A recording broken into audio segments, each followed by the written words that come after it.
암세포가 어떻게 작동하는지를 과학자들이 계속 봤어요. 그러면 보통 정상세포였던 게 암세포로 바뀐 거잖아요. 그러니까 외부에서 느닷없이 안드로메다에서 이상한 외계 생명체가 들어온 게 아니고, 그런데 원래 내 세포였던 게 암세포화 되면서 하는 행동이 건강한 세포하고 다른 측면이 있어요. 그 다르다는 것에 이제 우리가 초점을 맞추는 거죠. 뭐가 다를 것 같습니까?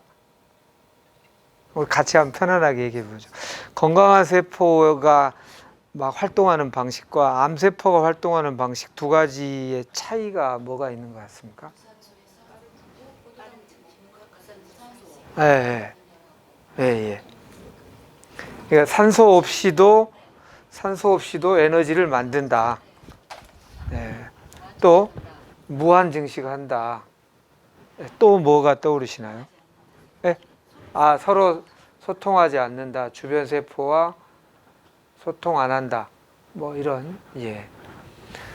굉장히 뭐 공부를 많이 하신 것 같고요. 진짜 중요한 공부는 다 하신 것 같습니다.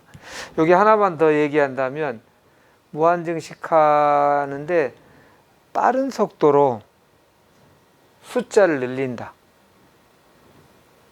건강한 세포는 이렇게 빠른 속도로 숫자를 안 늘리는데, 암세포는 빠른 숫자로 숫자 늘리는데 관심 있는 것처럼 보여요.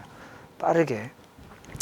이걸 가지고 암의 본질, 그리고 암의 특성과 건강한 세포의 차이를 잘 이해하면 그걸 이제 극복하면 되잖아요. 이렇게 봤더니 그동안에 우리 건강한 세포는 산소하고 영양분 두 개를 가지고 에너지를 만들었는데, 그 산소 없으면 안 되는 걸로 알았는데, 산소 없이도 에너지를 만드는 방식이 이미 우리 건강한 세포 안에 일부 있었어요. 어떨 때 산소 없이도 에너지를 만들까요? 건강한 사람도. 상처 났을 때하고 예. 임신해서 알이 만들 때. 예. 예. 상처 났을 때하고 임신 초기하고 이럴 때 빠른 속도로 산소 없이도 에너지를 만들어내게 돼 있어요. 그래서 우리가 자궁 초기에는 여기가 무산소 환경 비슷해요. 얼른 우리 잘 안 떠오르시죠? 그런데 상처 나도 이렇게 지혈하려고 이게 이렇게 피떡 같은 게 딱 붙어야 되잖아요. 그게 나중에는 이게 만병의 원인이라고 하잖아요. 혈전 뭐 이렇게. 그런데 피가 났을 땐 그게 꼭 있어야 돼요. 안 그러면 지혈이 안 되니까. 그렇게 피떡이 붙은 순간 여기가 저산소 환경이 돼요. 이렇게 되어 있어요. 저산소 환경. 그러면 신생혈관 만들고 세포를 빠른 속도로 막 증식하는 거. 이게 그냥 자동 시스템이에요. 저산소면 빠른 속도로 이렇게 만든다. 이렇게. 그게 지금 상처 때는 그게 이해되시죠? 피를 더 이상 안 나려고 피떡이 막으니까 산소가 잘 공급 안 되고, 산소가 공급 안 되면 이렇게 빠른 속도로 만든다. 이건데, 임신 초기에도 수정란이라고 하는 알 세포 하나가 9달 내지 10달 사이에 태어나죠. 이때 22조 개의 세포로 숫자를 늘려요. 이 10달 동안에. 그리고 한 20대까지 우리가 성장을 다 한다면 20년 동안에 약 3배, 한 60조면 이제 더 이상 숫자를 안 늘리는데, 20년 동안에 3배 늘리는 것을 10달 동안에 22조 배만큼 늘려야 되니까 빠른 속도로 숫자 늘리는 쪽의 방식이 작동해야 돼요. 우리가 다세포 생명체로서 수많은 세포로 구성되어 있잖아요. 그때도 임신 초기의 상황은 자궁이 저산소 환경입니다. 우리가 가끔 생물책에 보면 처음에 알이었다가 알이 막 2개로 되고 4개로 되고 막 이렇게 뽕나무 열매처럼 되고, 그걸 뽕나무 열매, 뽕나무 상자 열매 실자에서 상실배라고 그래요. 배는 배아. 그렇게 될 때, 이때도 저산소였고 숫자를 빨리 늘렸고 그랬어요. 상처 날 때도 상처 이렇게 한번 칼로 이 정도 베면은 수억 개 세포가 손상되거든요. 그럼 수억 개 세포를 빨리 만들어야 되잖아요. 그러려면 어떤 상황이면 제일 빨리 만든다고요? 저산소일 때 빨리 잘 만들어요. 네. 그리고 또 하나 얘기하면 위급할 때. 위급할 때에는 산소를 들이쉬고 내 몸에 영양분하고 두 개 합쳐서 에너지를 내는 거 하기가 바쁘다 보니까 숨도 안 쉬고 빨리 도망가야 될 때는 산소 없이도 에너지를 만드는 방식을 일시적으로 써요. 이 세 가지. 그래서 상초 회복의 시스템, 임신 초기의 시스템, 그리고 매우 위급할 때 시스템이 무산소 이렇게 됩니다. 그럼 암의 원인이 좀 명료해지지 않나요? 늘 상처가 반복적으로 계속되어 왔다. 혹시 그건 아닐까? 이걸 보는 거예요. 근데 이렇게 칼로 베는 것만 상처인 줄 알았다. 옛날에는. 그래서 그 자리를 늘 똑같은 자리를 상처를 막 입던 사람들이 주로 이제 노동하시던 분 계속 상처가 나기 쉽고 운동 선수들 그 자리에 암이 잘 생기더라 였어요. 상처 늘 똑같은 자리에 나면. 지금은 그런 사람 수는 적고 근데도 왜 암이 많은가 봤더니 심리적인 상처가 계속 이렇게 계속 그런 거에 된다. 이렇게 보는 매우 합리적이라고 생각합니다. 그러니까 우리가 연구해야 될 거는 반복적인 상처, 계속적인 상처 이게 있는 한 내 몸은 이거를 빨리 상처를 회복하려고 건강한 세포가 그 방식으로 막 그걸 하는 것을 자동 시스템으로 하게 돼 있어요. 자동 시스템으로 막 늘어난 것을 잘라내도 계속 상처, 심리적인 상처가 있으면 또 만들어낼 거라고요. 그 또 만들어내는 내 몸을 그 세포를 욕할 일은 아니에요.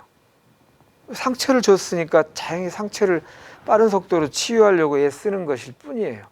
그러니까 반복적인 상처가 없어지게 하는 것이 핵심이에요. 자꾸 이렇게 상처나서 세포가 많이 손상됐다는 신호를 주지 않아야 그렇게 암세포를 만들 이유가 없다는 뜻이고요. 그 다음에 자꾸 위급하고 급하고 빠르고 이래야만 하는 일이 자꾸 많으면 또 산소 없이 에너지를 만드는 방식이 가동할 거라는 거죠.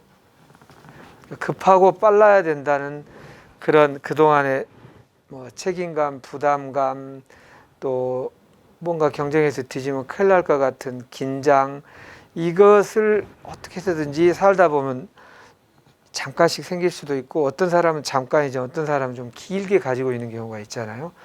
길게 그런 긴장과 위급함의 느낌이 유지되지 않도록 하는 노력. 이제 나한테 스트레스와 긴장이 올 때 바로 긴장을 안 할 수는 없지만 그게 다 끝났음에도 불구하고 계속 남아있는 거를 빨리 좀 훌훌 털 수 있는 거를 배우고 익혀야겠다. 이런 것이 이제 중요한 치료법이 되겠죠. 상처가 난 어떤 거 있어. 누군가 정말 용서할 수 없는 사람. 생각만 하면 막 화가 나. 억울해. 그건 이게 상처입니다. 반복적인. 낫기 위해서라도 그 사람과 어떻게 풀어야 되거나 아니면 내 안의 이미지, 내 안의 기억 속에서 그거를 하고 싶은 말 다 내 스스로 하고 풀어내고 이런 거 해야 되는 거죠. 임신 초기는 지금 현재 상황의 비유일 뿐 뭐 새로 임신을 할 일은 아니시니까 저 두 가지가 핵심이 아닐까 싶습니다. 자, 그런데 이제 이 질문은 서양의학에서는 또 서양의학, 현대의학에서는 눈에 잘 안 보이는 것은 일단 인정하지 말자예요. 의사분들도 이렇게 항암 치료하고 이러면서 마음 편안하게 하면 암 치료에 도움이 됩니까? 그러면 도움이 된다고 합니다. 그러나 너무 기대하지는 마세요 이럴 거예요. 왜냐하면 그쪽에 기대가 커지면 눈에 안 보이다 보니까 진짜 제대로 하는 치료에 도움이 좀 기란해 주는 사람도 있지만 그 분야에 사기꾼들이 좀 있어요. 눈에 선명하게 드러날 땐 사기치기가 힘든데 안 보이는 것을 갖고 얘기하기 시작하면 사기치기가 좋잖아요. 심지어 뭐 예수님 빙자에서 부처님 빙자에서도 사기꾼들, 고등 사기꾼들은 주로 종교의 탈을 쓰고도 하고 뭐 아무튼 그 사기꾼들이 많다 보니까 그게 물론 전체 100명 중에 한 7, 8명 있다고 하더라도 그 피해에 대하여 서양 의사분들이 이런 일은 없어야 되겠다 생각하니까 이 순진한 사람이 또 그런데 이렇게 혹할라 싶으니까 그런 거 절대 하지 마세요. 이렇게 일단 말해놓으면 그래도 안전하다고 생각하는 거예요. 그러나 사실 아까 주만예님 얘기했듯이 이 분야, 눈에 잘 안 보이고 내 스스로 해야 되는 역할은 엄청나게 커요. 결과물을 자르는 것보다 더 크다고 할 수 있어요. 그 무슨 근거로 그렇게 얘기하느냐.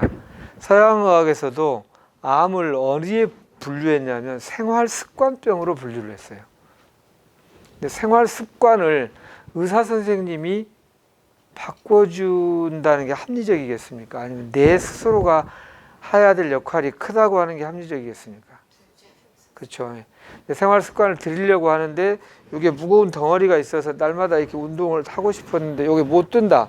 그걸 잘라주는 역할을 하겠지만 그러나 습관을 들이는 것은 꾸준하게 내 마음을 다스리고 이렇게 하는 일은 내 역할이잖아요.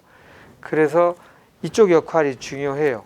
아까 대신 그 사기꾼인지 아닌지 옥석을 가리는 이제 지혜가 필요한 부분이지 그 몇몇에 이런 사기꾼이 있다고 이 분야는 절대 안 돼.